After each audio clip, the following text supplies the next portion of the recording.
politika ny zatoandro ohatra faingo 5 amby 20 noty mila mandiny tena ny mpitondra ony atoko VHT olany fananantany eto Madagasikara ny politika ampanjakana ny olana ony avy amin'ny Kradoli Mark Ravalmanana sy ny Aitarika ny zaratra kefa tamin'ny FKTLM Spam Tompoko lasy tompoko vavy miarabanao tonga soa indray ato anatin'ny fampalalam-baovao ny MBS ary manasanao ampanajana sy ampitiavana eraka aminay hatramin'ny fadrany. Vaovao anisan'ny mbola mitana ny sainy maro amin'izao ny fangatahany fanjakana malagasy ny fanesorana ny masivony vondrona Europeana Isabelle Delattre ho an'ny mpanao politika dia hisy fiantraikany goavana ara-diplomasia eto amin'ny firenena izay hiantraika mivantana amin'ny toe-karen'i Madagasikara iny fanapa-kevitra noraisy ny fanjakana Rajoelina. Fanadihadiny Asin'Andriamalala sy Manu Randriamalala. Sady marary ny mamenatra Madagasikara ny fihetsika nataony fanjakana tamin'angatahany ny anesorana an Isabelle Delattre masivony ny vondrona Europeana eto Madagasikara. Tsy vitan'ny mpiara-miasa akaiky fa mpamatsy vola betsaka Madagasikara ny vondrona Europeana ka tokony lanjalanjain'ny mpitondra ihany fanapahan-kevitra izay raisiny. Dia eto aloha zany dia asa moa hoe mahalala menatra ve ny mpitondra fanjakana eto Madagasikara na mahalala izay tokony heverina hoe inona no tokony atao sa ikatotrano ve zany ny tena zavatra atao fa tsy fantatra tsony moa zany hoe ndeha hoaiza moa zany Madagasikara na anao inona fa dia ny vahoaka moa zany dia mankofehy manara-panjaitra fotsiny raha zay no ilazana azy manoloana ny zavatra ataon'ny mpitondra satria sady manala-baraka ny mahamenatr'olona ny zavatra misy raha milazany marina ny olona milaza ny zava-misy satria azadiny fa mpamatsy volana reny Union Européenne reny fa tsy vitany hoe partenaire tsotra fotsiny fa tena mpamatsy vola ary reny ny tena tompon'ny apahambola be dia be tamin'ny basket fond dikan'izany raha ny tena marina tokony mba alamindamina ihany ny raha monina amin'ireny olona reny na reny masoivo reny fa tsy atao zavatra tonga dia manitsinitsy be tahaka an'izay fa atao eto Madagasikara ka atsika ve mieritreritra fa atsika ve izao tontolo izao raha atsika izao tontolo izao tokony azontsika ny Ilze Parsa fa ny Ilze Parsa ary tsy azontsika nefa isika milingilingy manao défi any amin'ny Union Européenne dia tsy fantatry moa zany fa dia mamenatr'olona ary tsy tokony atao fa tokony mba fiteny vazaha hoe soignena ihany izay mba fomba tokony atao hoentina manao zavatra tahaka an'ireny mba tsy hisiany bavure internationale mety hiteraka fahasahiranana goavana.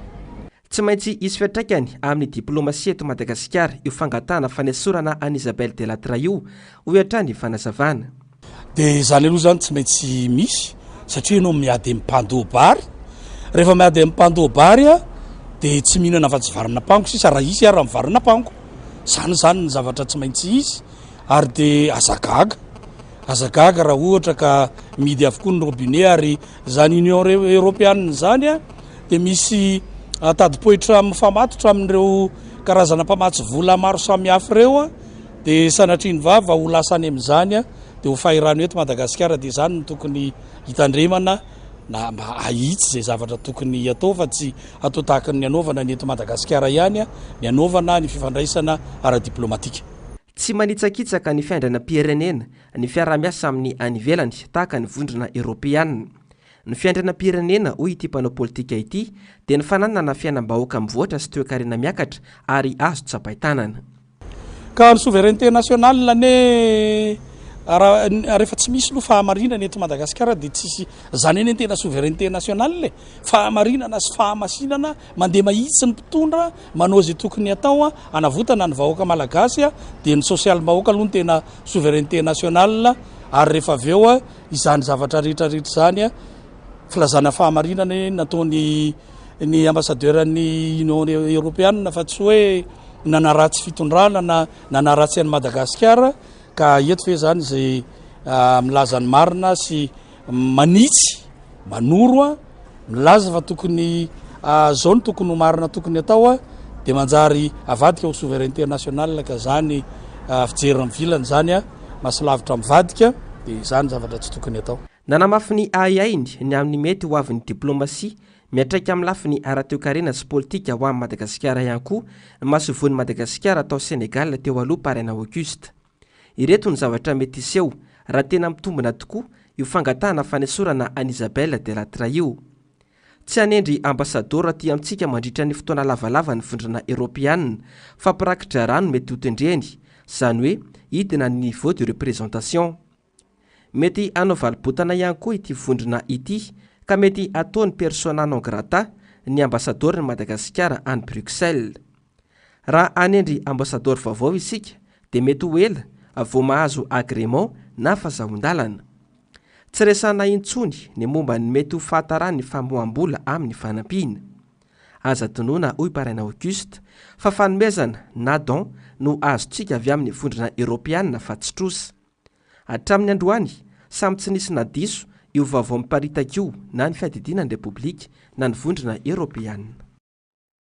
Fafampitena sy fiamorana ny vokatra azo tato anatin'ny zatoandro napetraky ny mpitondra fanjakana. Iara-mahita izany manoloana ny fisondry ny vidim-pianana tato anatin'ny 3 volana voalohany tamin'ity taona 2024 ity. Ny fampitehan'ireo lalam-pirenena izay lalan-drà mampiodina ny toe-karena tsy lazaina intsony hoy avy amin'ny antoko vonona hijoro ho an'ny tanindrazana na ny VHT. Fanady adiny Zava Andriamaefa sy Mathieu Prince. Tsy nisy zavatra tsara nisongadina tao anatin'ny zatoandro hanomen'ny mpitondra fanjakana ireo minisitra isan'isany. Tsy nisy fampandrosoana vanona fa fampitehana aza no betsaka ho ny mpanao politika Razanakotony Norbert, filohan'ny antoko vovonana hijoro ho an'ny tanindrazana na ny VHT. Mila manajatena sy mandiny tena izy ireo manoloana izao fampitehana eto amin'ny firenena izao. Tsy mendrika ny azo noto mihoatra ny iray amin'ny 20 ireo mpitondra ho ny fanazavana. Razalo ny eo amin'ny toeran'ilay nomena zatoandro de mandiny tena de rehefa tsy vita de mipetraka fa eto Madagasikara zany tsisy manao an'izany satria raha jerena avokoa ny zatoandro hatrany amin'ny faratapony ka hatrany amin'ny farany ambany de tsisy nininina vita fa de ny teo ihany ny teo de misy teny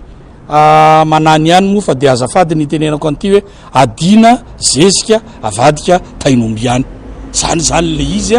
de zany ny zavatra misy tsisy nininina mivoaka teo ary tsisy nininina manjary fa vao miara ny dégradé miakatra angeso ny vidim-pianany ny vidim-bary zao tamin'ny talohan'ny zatoandro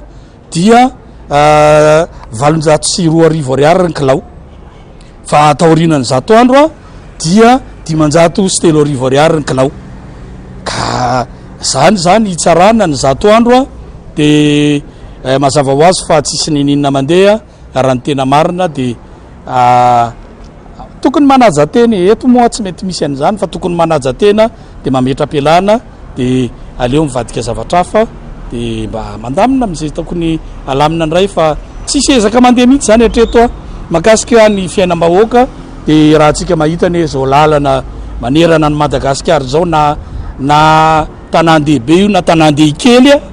de simba avokoa ny lalana raha mivoaka makany amin'iny reny faritany reny moa de tsisy nininina mandeha dikan'izany raha za zany no mpampianatra manomenoto ny zatoandro de 0,5/20. Nentina ny sehosehoana sy nanaovana serasera fotsiny ihany araka izany ilay paikady napetraka ny mpitondra fanjakana fa ato anatin'ny zatoandro de isy ny vokatra. Ho hita eo raha tena asahanao tombana ka hanala ireo minisitra tsy navita azy ny mpitondra na ho matikena maso ka tsy ho sahandray fanapa-kevitra entitra manoloana ireo mpikamba ny governemanta tsy nahomby ireo. Mangina ary manaiky ny tsirary ny akamaroany vahoaka malagasy amin'izao fotoan'izao. Efa nizofotra maola nefa ny vohitsakitsaka amin'ny lafiny maro hony avy amin'ny fikambanana tsy miankina ivorary tsy andro sy mihitsy ny firenena raha tsy voahaja nizofotry ny tsiraray ohatra ny fanazavana dia ny fanana firenena tsara tantana sy milamina ary lavitry ny olana ara-tsosialy samihafa. Zavandrimaefa sy Mathieu Prince no mitatra izay vaovao izay. Manoloana ny zava-misy amin'izao fotoana izao Iaraha malala sy iaraha mahita fa maro amin'ny malagasy no tsy misitraka ny zofototra maolona manoloana ny olana ara-tsosialy samihafa sedray ny firenena ankehitriny.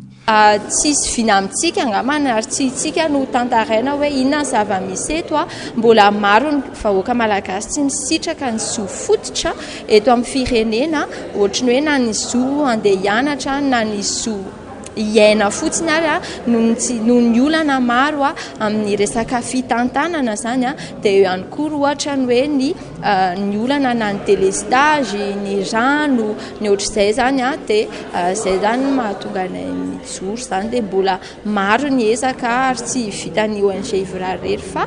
iantsonay anareo olom-pirenena rehetra mba handraidraikitra eny amin'ny misy anareo tsirairay avy. Fanampon'izay anefa maro amin'ny olom-pirenena no tsy mahafantatra ny zo tokony hositrahany sy ny andraikitra tokony ho ataony eto amin'ny firenena fa indrindra ny andraikitry ny fanjakana amin'ny fanatanterahina ireo viana sy fanamby hisitrahany olom-pirenena ireo zo fototra maolona ireo. Dia amin'ity taona ity zany dia iompana bebe kokoa amin'ny fampiroboroboana sy ny fampahafantarana ireo zo fototra ireo izay satria hitanay hoe misy ny tsirariny misy ao amin'ny firenena nefa ny malagasy lasa manaika mangina reny tsy marina ireny eo moa zany le hoe lasa fantaniana mipetraka zany ve hoe ny vahoaka malagasy ve zany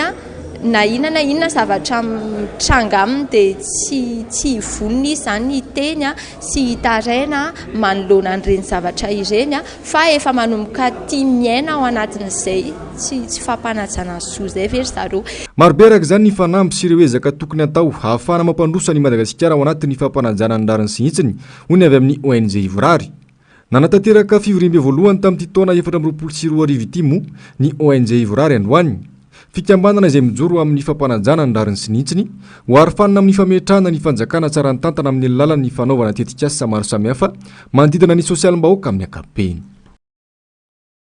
Tompona ndraikim-panjakana maromaro sy olon-tsotra no voakasika amin'ny fanaovana kolikoly. Anisan'izany ny fanararaotapahefana eo amin'ny tsenam-barim-panjakana sy ny fanodikodinam-bola-panjakana ary ny famotsim-bola hoy ny tale général ny agence de recouvrement des avoirs illicites nandritra ny tatitry ny taona 2024 natao teny amin'ny foibeny Aray Ambodijanaka io maraina io ka nanaovana ny fanageazana araka ny didy vonjimaika navoaka ny fitsarana miady amin'ny kolikoly na ny PAC. Rantatry mandidina 500 mahery ireo compte bancaire no gejainy ateto Madagasikara tamin'ny taona 2024 ary mitentina 9 miliara sy 5.700 tapitrisa ariary ny vola tao anatin'izay compte bancaire izay. Fiara 2020 ihany koa natao lavanty tamin'ny volana Desambra 2024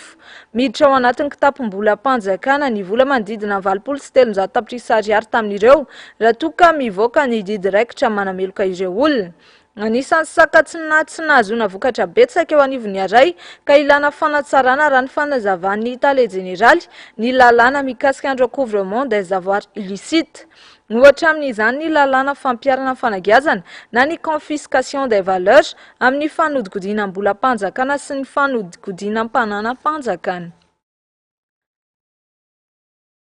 Fa ankoatry ny tsy fahafantarany olom-pirenena ny zo sy ny lalàna mifeny fananantany, manomevana ny fibodona tany ihany koa amin'izao, ny halatra etsero ihany koa amin'izao fotoana izao, ny politika panjakana momba ny fananantany, entiny mpitondra ankehitriny, hoy avy amin'ny firaisamonim-pirenena Kradohi, ny votra izany nandritra ny atrikasa no karakarain'izy ireo tetsy Ampasamadinika androany. Zavandre Mahefa sy Mathieu Prince Atrany. Mirongatra be ireo olana amin'ny resaka fananantany fa indrindra ny fangoronana tany amin'ny fomba tsy ara-dalàna ataon'ny olon-tsotra ny mpanambola sy ny vahiny fa indrindra ny tetikasa-panjakana izay miteraka olana amin'ny resaka tany efa noajarin'ny mponina amina toerana iray. Ny 20% mponina eto Madagasikara dia mivelona amin'ny tany avokoa, izany hoe mamboly sy miompy. Ireo sokajin'olona ireo anefa no matetika hiara-ny fibotona tany sy ny tsindry azo lena amin'izao fotoana izao. Ny politika panjakana entin'ny mpitondra amin'izao mihitsy no manome lanja sy mamevahana ireo mpampiasa vola sy mpanambola hividy veraran-tany amin'ny hektara maro ambongadina eto amintsika, hoy ny avy amin'ny firaisamonim-pirenena Kradohi, ka zary lasa miraviravy tanana ny malagasy izay efa nanajarany tany nandritra ny fotoana naharitra araka ny faharazavana. Tsikaritra indrindrindrindra tao anatin'izay taona vitsivitsy zay dia fantatra fa ny politika panjakana mihitsy zany no manome lanja sy ataontsika hoe miangatra mihitsy manome lanja ny mpampiasa vola sy ny mpanambola afaka mividy abongady ny velaran-tany ngezabe na mividy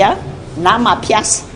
tsy voatery hoe mividy izy fa fantatritsika fa niova ny lalàna momba ny fampiasam-bola amin'izao fotoana izao dia afaka manofako fotsiny le mpampiasa vola reny raha ohatra izy ka tsy te hividy fa hoe ampiasa fotsiny no tiany atao afaka manofa izy hatrany amin'ny 70 taona dia fantatra zany fa aporosiana mihitsy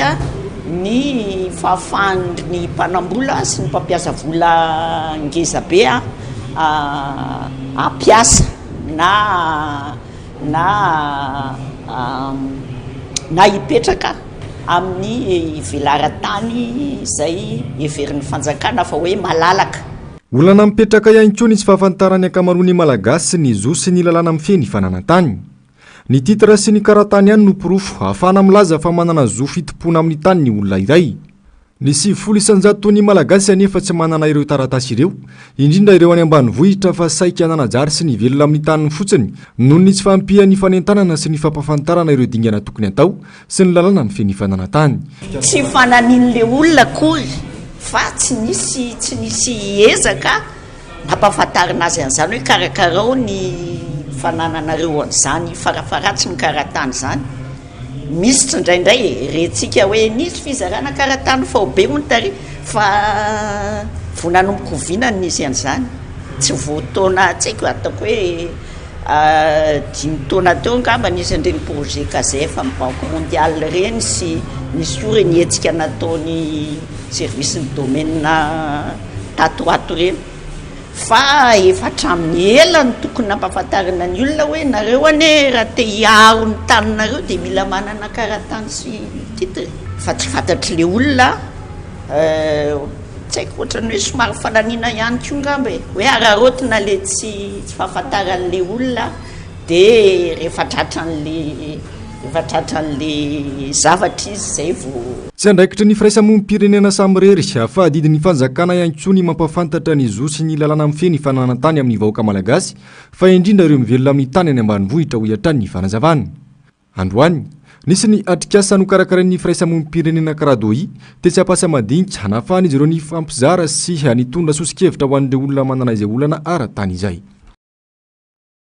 Isandreo fahaiza manao takina anaty fikambanana ny fahaizana ny aitarika miatrika fiofanana Antsirabe mandritry ny 4 andro ireo filohana fikambanana tanora kristianina eo anivo ny fiangonana luterana malagasy synode apartany Avaraitrimani voasa manokana ny zaratraikefa tamin'ireo tanora ireo ny maraina teo ny filoha Marc Ravalomanana mila tanora vonina tsikivy ary tsy mandray zava-mahadomelona sy tia karokaroka i Madagasikara hoy izy raha nampita izay fahaizana izay tamin'ireto tanora ireto. Any toerana moa Germain Nomenjanary sy Tahiry Aina mitatra izay vaovao izay. Manoloana ny fahantrana mianjady amin'ny malagasy dia zarylatra zatra izay fahoriana izay isika anka simba ny fahatanorana. Toe-tsaina maromaro anefa no takina amin'ny tanora mba ho fanotra sy ompitarika izy eny anivon'ny fiarahamonina. Eo ny mahatanora vanona, tsikivy, tsy mandray zava-mahadomelona ihany koa ary tia karokaroka ampivoarana ny tenany sy ny manodidina azy. Noho ny traikefa sy ny fahaizana aitarika dia niantso ny filoha Marc Ravalomanana ireto filohan'ny fikambanana tanora kristiana luterana na katelema ao anatin'ny synode apartany Avaraitrimani ireto. Efarana no niatrehan'izy ireo fiofanana raha ny fanazavana ka isan'ny zava-dehibe ny traikefa anana ny filoha Marc Ravalomanana indrindra fa eo amin'ny aitarika io hoy ny pastora filohan'ny FKTLM izay tarika ity fotoana ity. Tena ilaina io aitarika io indrindra fa rehefa manana andraikitra aitarika tanora toy izao hoy ny filoha Marc Ravalomanana raha niatrika sy nanome fiofanana azy ireo. Tandemana mihitsy ny hoe give up. Mitingany hoe give up teny anglisy izy io. Hoe tonga dia milaza aloha hijanona na hoe okizay tsy fanao ny tanora mihitsy zany fady. Satria ny tanora raha indray mandeha izy ny lavo indroa izy miarina, raha indroa izy ny lavo intelo izy miarina foana zany satria mbola malalaka le fotoana iainany, mbola bedibe. Satria ny tena manjo ny tanora matetika mahita ny zavatra misy, fampiteny zavatra misy dia tonga dia tady givapo tsy azo atao mihitsy zany tsy azo atao mihitsy zany rehefa manao zavatra zay zany ny zavatra anakiray mokanao ro vaovao tsy mahazo manao zavatra kely tonga dia lehibe zay ny hoe zay samy mandray risque ihany grand risque grand profit aminao zany efa lehibe ny zavatra raisinao risque dia lehibe koa tombatra fa aveo fa io nefa tsy maintsy risque calculé tsara or tanora mahitanao zao a olona endo be makato be votom-pinoana be fa zao amafiso tsara aloha tan'zao tsara ro ny finoana rehefa manao zavatra manana conviction hoe tsy maintsy zao ty de zao ty de zao ty resy lahatra noho zany zany rehefa manao zavatra azy de le manao zavatra kely anina reny fa tonga de manaova zavatra eritreretina tsara de voavinavina tsara ny zavatra atao raha ohatra manao zavatra rehefa manahaka n'Andriamanitra satria zany zay natao fisedrana fisedrana ny finoanao fisedrana ny toetranao fisedrana ma kristianina anao anareo le sisa tiako resana anareo zany aoka isokatra foana ny fijery isokatra foana ny saina tsy avela ho teritery zany zay le hoe ny soa ataonao manolona ny soa ataonao tanana kavanana de atao hitany tanana kavina ny tanana kavina tany tanana kavanana jory foana le izy zavatra telo zany atao vatsaina aloha voalohany aloha tena ataonareo tsara mihitsy hoe tena vonina fa tanora no zavatra tamin'ny formation nampanaovina tatea reto aby ny noty hitananoty zao nareo reny nyraisinay de mandray fanapa-kevitra mangataka mafy amin'Andriamanitra fa hoe de tena tapa-kevitra faharoa aza mietrehitra be loatra ny hoe eti-manana ka ny problema eti-manana fa raha vao miditra de fakiviny zay de mikivapo nareo fa tao foana aloha izy jerevantsika azy hoe de tsy maintsy anao foana aloha mba hitana azy tsikelikely fa tena fantatry misy tena azoko tena be da be an'le tanora tsy anasa be da be an'le tanora mba manana zavatra iry sy nofinofiny ohatrany any ivelany tsy afaka mananatanteraka mivandravandra fotsiny mipitrapitra fotsiny de ny tena loza am'zao fotoana zao lasa zatra an'le fahoriana ny tanora malagasy de lasa ampisaoly be niny ary ny fahatelo farany tsy maintsy ataonareo de misokatra foana ny sainareo tsy maintsy misokatra foana mity karokaroko tsisy tanora mipetrapetraka zany aloha mikarokaroka foana de aza tena mbola ezaka be atao amin'ny malagasy mihitsy aza hoe aza velanao ny sainao rerina ny fitiavatenanao rerina ny individualismenao rerina mandeha fa aloha mizara zay le ty hoe teamwork miasa miaraka na de mifahavalinao ara tsy maninona mihitsy aloha fa eno iloha fanontaniana maro lafy indrindra fa mahakasika ny fiainam-pirenena ankehitriny no isana nitikitika ireo tanora isan'izany ny faratsin-dalana sy ny fampitehany sosialy tamin'ny andro fitondranao ny lalana nakany amin'ny toby lehibe faharimena de tena ny lamina ary de nafinaritra ny vahoaka tonga atao amin'ny toby lehibe faharimena fa hatramin'izao de ny lalana makany amin'ny any androkavato any de raha mijery tomobilina mandala amin'iny lalana makany faharimena iny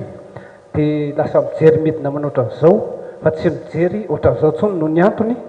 fahasomba-andalana de zany tena zavatra sarotra be amin'ny ankehitiny sorato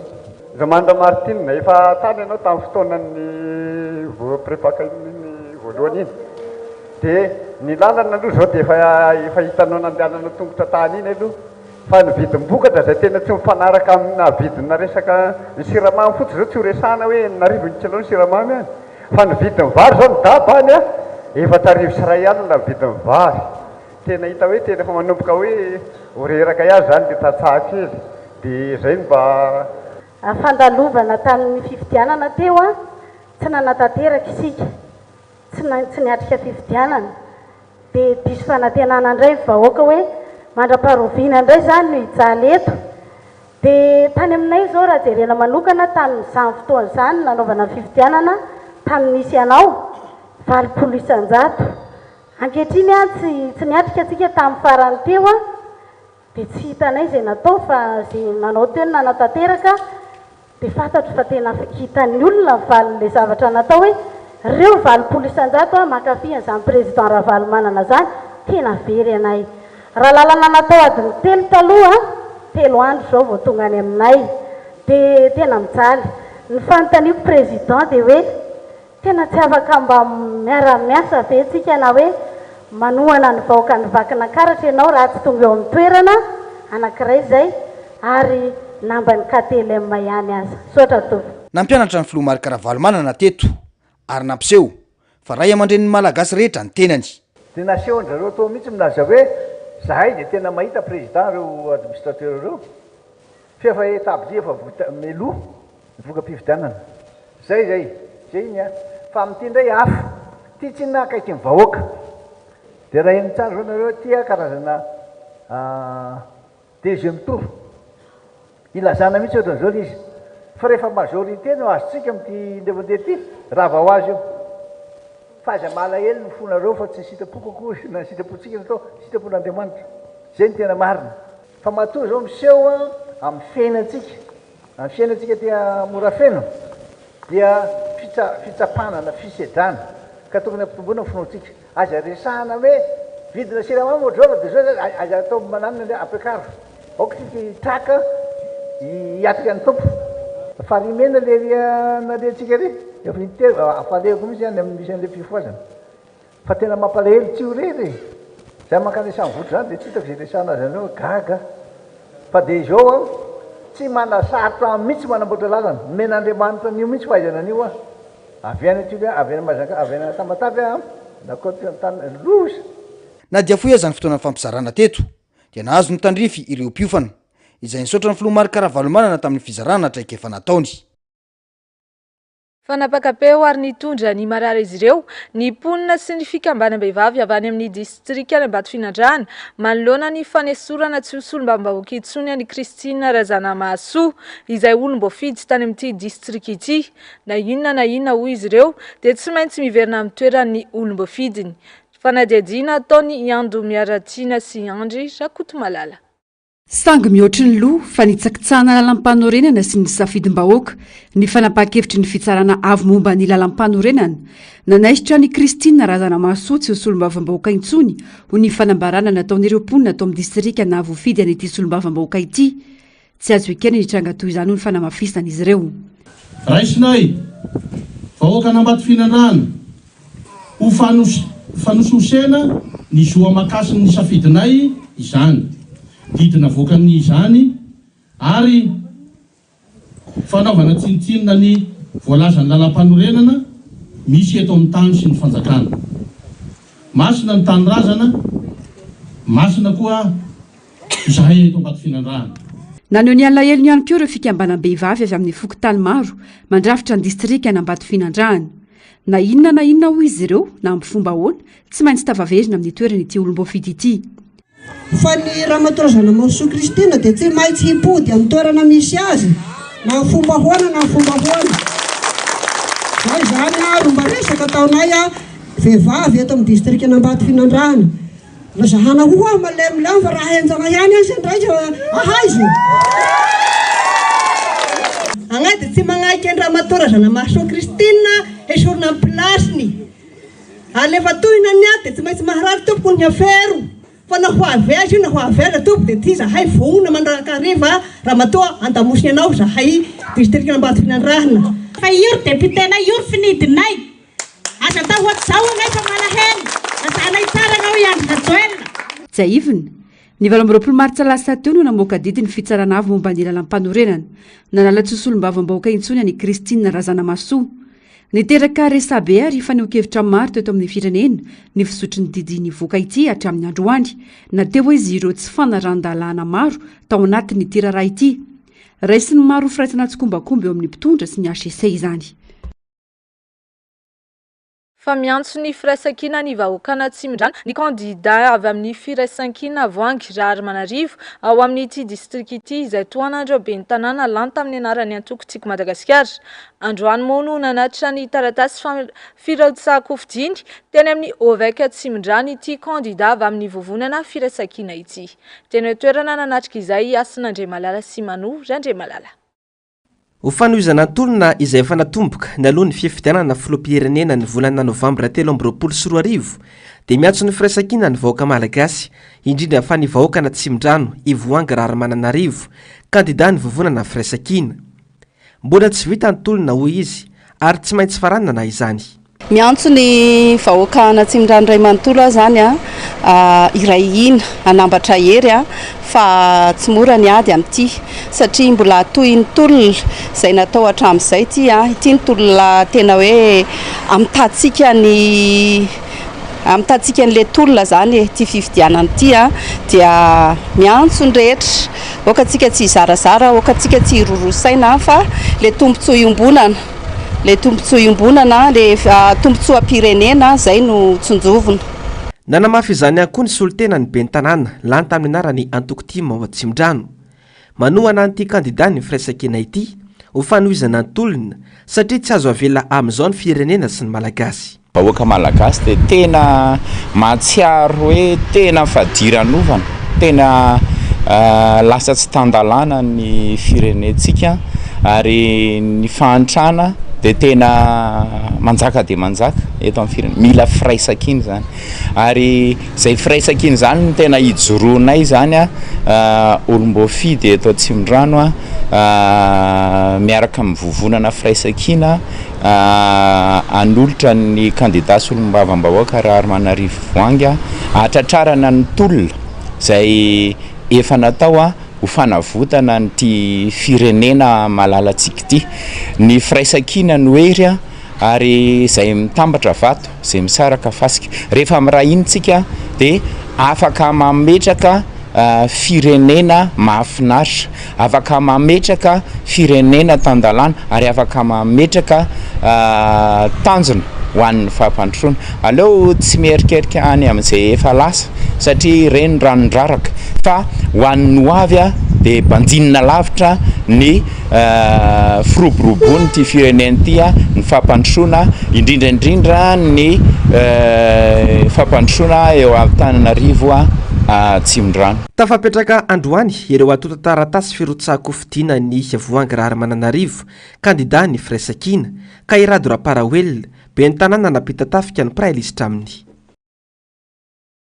Lafim-baovao hafa kosa indray dia mitaky ny fanendrena faran'izay aingana ny tale jeneraly vaovao ny mpiasan'ny JIRAMA raha namoaka fanambarana androany. Tsy fiainan'ny orinasa irery no katsahana hoy ireo mpiasa fa ny fiainana malagasy rehetra indrindra amin'izao zava-misy ao anatin'ny orinasa izao. Yasina Andriamalala sy Manora Andriamalala Trano mitatitra izay vaovao izay.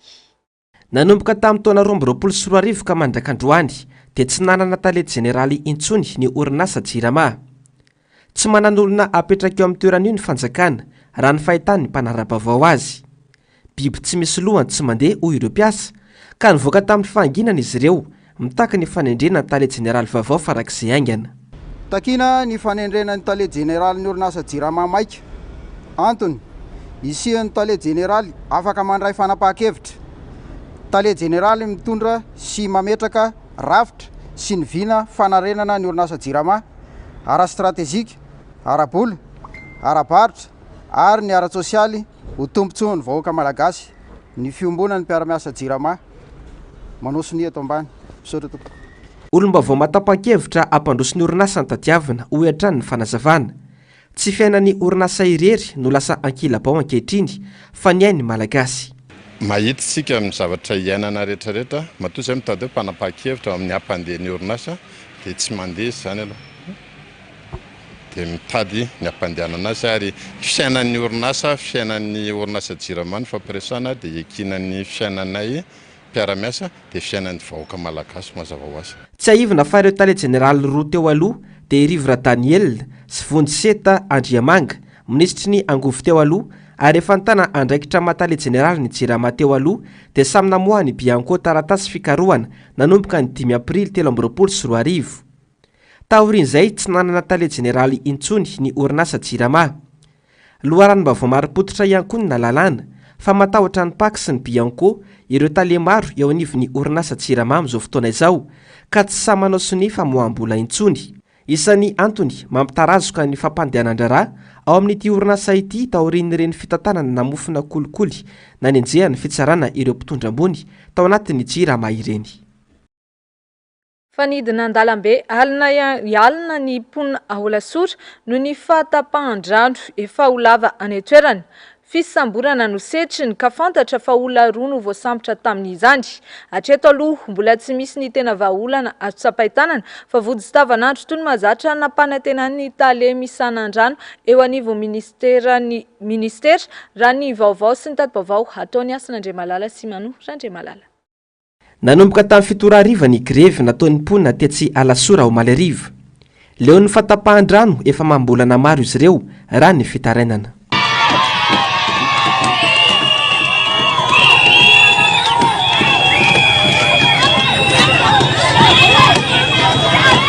Olona roa ny voasambotra, saingy vao mainka nampiakatra ny atezeram-bahoaka izany ka navotsitry ny mpitandro filaminana omaly alina ihany.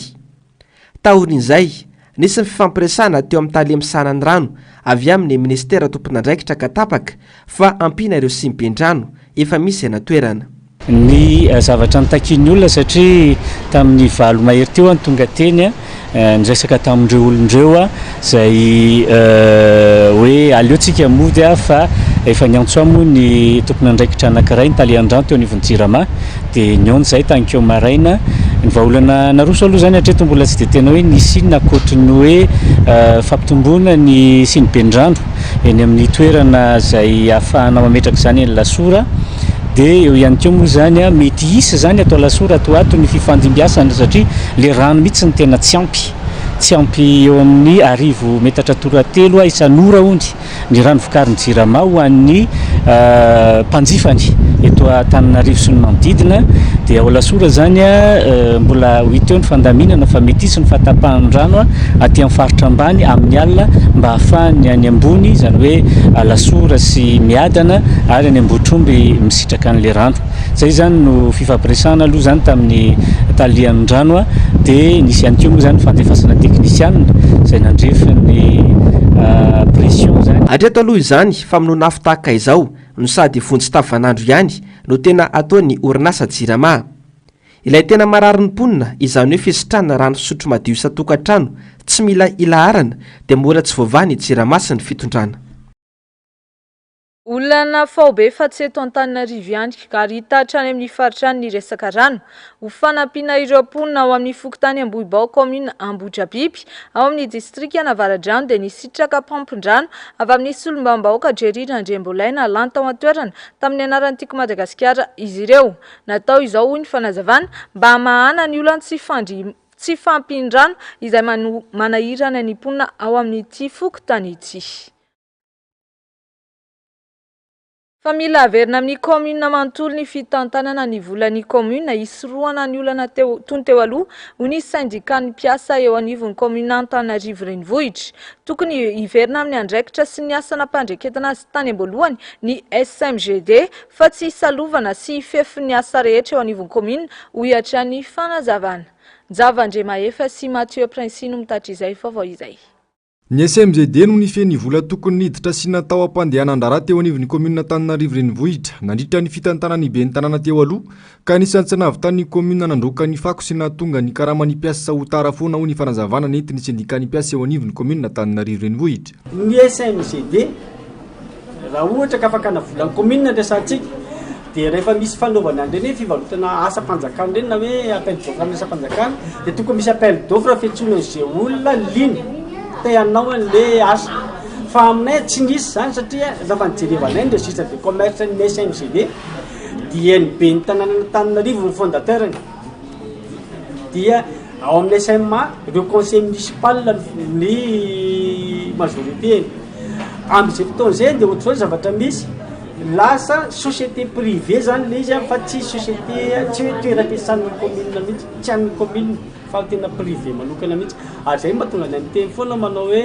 milaza ny conseil municipal milaza hoe ara-dalàna teo aloha teo fa zay ny teny manao hoe manana vola 10 millions d'ariary ny SMA zay atao hoe fond de capital fa nefa manino izy tsy naloka karaha ohatra izy ka hoe tena ara-dalàna ka tokony navita ny asa tokony voaloha foana ny karaha mandren'olona ireny fa tsy iza zany tsy voaloha zany fa moa zany tsy voaloha ny karaha mandren'olona ireny dia nisy tsy fihetezana zany tao anatin'ny fitantanam-bolan'ny le société majinika be da be eo zay mahatonga nay miteny ary mangataka ny fitondram-panjakana manao hoe avereno amin'ny PDS Antananarivo ny fitantanam-bola tanàna Antananarivo ahafahana mitsara anazy raha ohatra ka tsy vitany andraikitra fa raha pedy aisa tsisy vola tataniny eo a tsisy zavatra andeha ena kely ary